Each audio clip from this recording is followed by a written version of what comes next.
Мъжът на 50 без страх разбира, че повечето път е извървян, че вече е в последната квартира на този свой живот не пиян.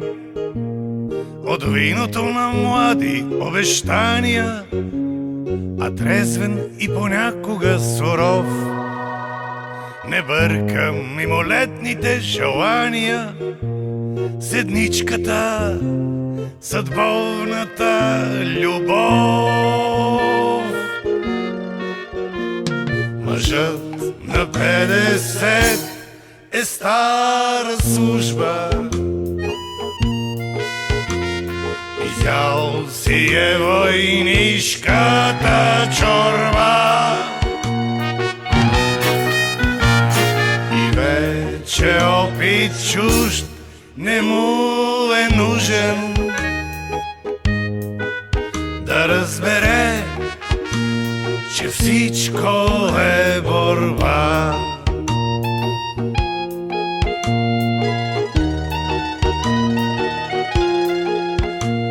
Мъжът на 50 по-нараниме, обидата преглъща трудно той и не прежалва лесно чест и име, не прави често в пътя си завой.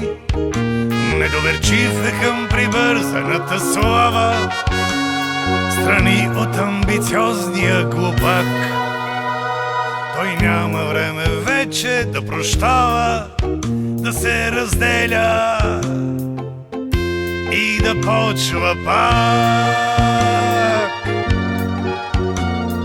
Мъжът на 50 е стара служба, изял си е войнишката чорба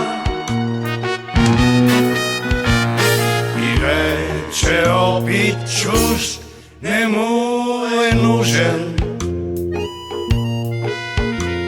да разбере, че всичко е борба. Че хляб и свобода и идеали не се постигат с кротост и покой. Мъжът на 50 не чака жалост,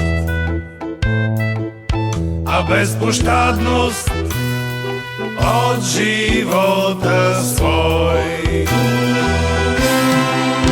А безпощадност от живота свой.